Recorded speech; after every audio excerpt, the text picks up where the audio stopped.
précision effectuée. On va parler aujourd'hui, bien évidemment, du projet donc, de vaccination qui a été énoncé par un certain nombre de gens, notamment en ce qui concerne le vaccin BCG, mais pas seulement, puisque selon les recommandations de l'OMS aussi, ils ont souhaité faire de l'Afrique une cible prioritaire pour un certain nombre, prétendument parlant, d'aides qui devraient être apportées à nos populations. À l'intérieur de ces aides, soi-disant du matériel médical, soi-disant un certain nombre de médicaments et bien évidemment le projet, là aussi, de vaccination. Et donc nous reviendrons sur la problématique de la vaccination, d'accord, en ce qui concerne notre continent, notre population, et in extenso, nous parlerons aussi de la manière dont nous sommes considérés comme de la chair à canon, nous autres Africains, mais pas seulement, parce que les prolétariats du monde entier, quelle que soit leur couleur de peau, sont aussi visés par ces campagnes, quoi que l'on puisse en penser.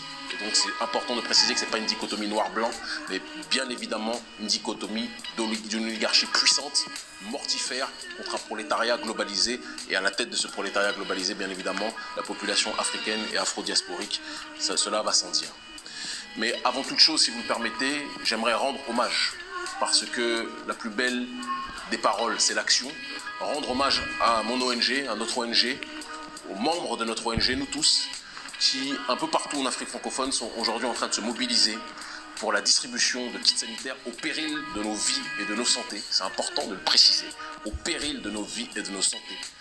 Nos militants, nous tous, on est en train de se déplacer à différents endroits pour distribuer des kits sanitaires, donc des gants, des masques, d'accord, et du savon, mais aussi de l'autre côté des kits alimentaires pour les familles en état d'extrême précarité qui sont extrêmement nombreuses.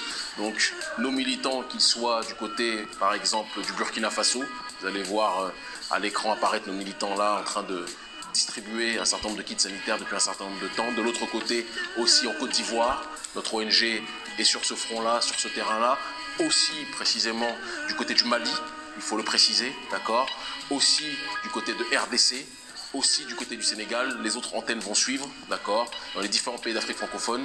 Nous sommes sur le terrain constamment, quotidiennement.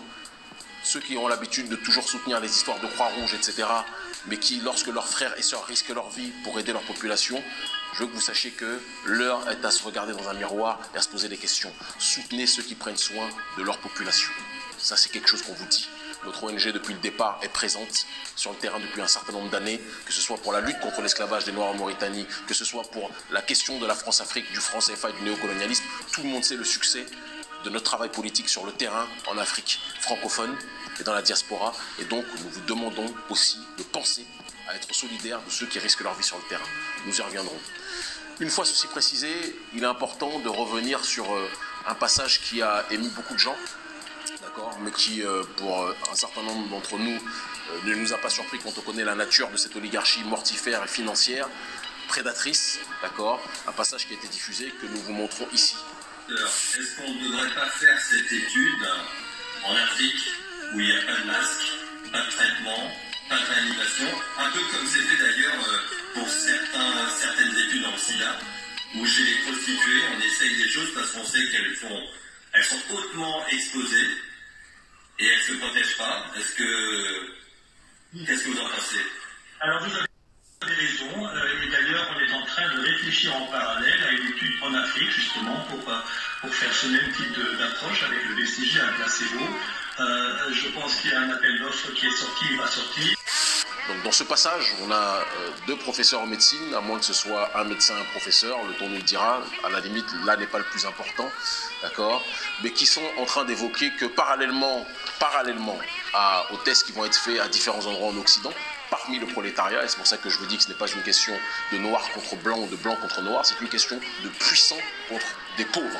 Et bien évidemment, quand on parle de pauvreté à l'échelle du globe, ceux qui sont les populations les plus pauvres, parce que appauvries par les institutions internationales, c'est la population africaine.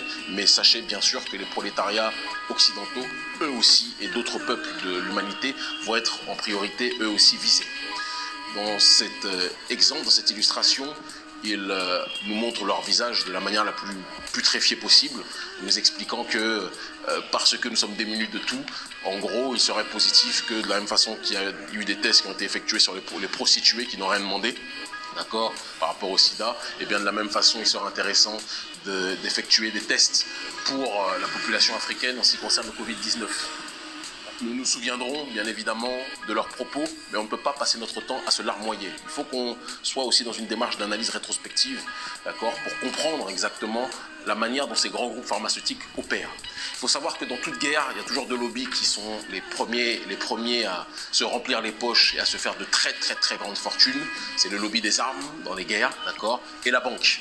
J'ai envie de dire d'abord la banque et après le lobby des armes. La banque est toujours celle qui se fait, excusez-moi le terme un peu vulgaire que je vais employer pour les personnes âgées qui nous suivent, elles aussi nombreuses, à côté des jeunes, d'accord. Cette banque-là se fait les couilles en or, nous le savons. Et parallèlement donc à cette banque-là, il y a bien évidemment donc le lobby des armes. Il se trouve que dans la guerre bactériologique que nous connaissons aujourd'hui, et je renvoie ceux qui veulent en savoir plus à nos chroniques précédentes sur cette thématique, dans cette guerre bactériologique, le lobby des armes se nomme le lobby pharmaceutique. Lobby pharmaceutique qui travaille à partir des plantes et va faire un certain nombre d'expériences pour que, à partir des plantes, ils puissent créer des médicaments qu'ils pourront vendre après, qui dépassent la raison, d'accord, à nos États, pour par la suite que ces médicaments et ces vaccins puissent être distribués. Si ces lobbies des armes, qu'est l'industrie pharmaceutique, étaient des mieux intentionnés, disons les choses là aussi clairement, elle aurait été dans une démarche plus que jamais d'expérimenter les choses sur le terrain du travail des plantes et sur le terrain de la médicamentation, de la posologie à partir des plantes, parce qu'il n'y a aucune maladie qui apparaît sur cette terre, je dis bien aucune maladie qui apparaît sur cette terre sans qu'il y ait une réponse adéquate qui soit donnée à travers les plantes. Et ça, c'est important qu'on puisse le préciser de la manière la plus crue et la manière la plus simple possible. Mais ces lobbies pharmaceutiques ne veulent pas ça, parce que ce qui les intéresse, ce sont des usuriers. Ce qui les intéresse, c'est le profit, c'est l'accumulation du gain. C'est, même si la population doit mourir en tant que telle, parce que la plupart de ces lobbies pharmaceutiques ont déjà un certain nombre de réponses à partir des plantes qui peuvent être données pour lutter contre ce virus-là en tant que tel, mais non, ça ne les intéresse pas. Eux, ce qu'ils veulent faire, c'est la spéculation, faire monter les tarots, faire monter les enchères, et donc par conséquent proposer de la manière la plus chère possible des produits à nos États.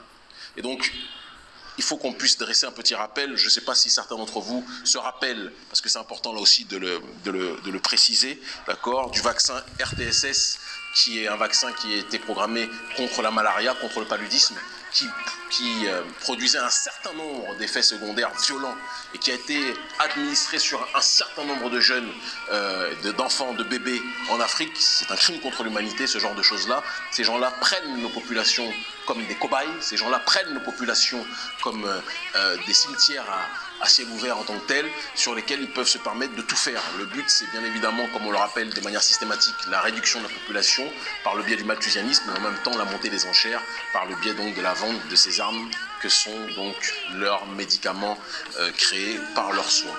Et donc le vaccin RTSS, il y a eu aussi bien évidemment, et ça c'est quelque chose qui a été encore plus un drame, le Prevnar, vaccin censé donc lutter contre les pneumocoques, sauf que le problème c'est que ça peut lutter contre 7 à 13 pneumocoques, mais sur les 73 autres ou les 70 autres restants, il y a environ 80 pneumocoques généralement qui sont présents en termes de souche, d'accord, et sur les autres restants, donc bien évidemment ces vaccins n'ont aucune utilité, aucun intérêt, et bien au contraire ça renforce les autres souches de pneumocoques en tant que telles, et donc ces vaccins ont des effets secondaires pires que la maladie même initiale.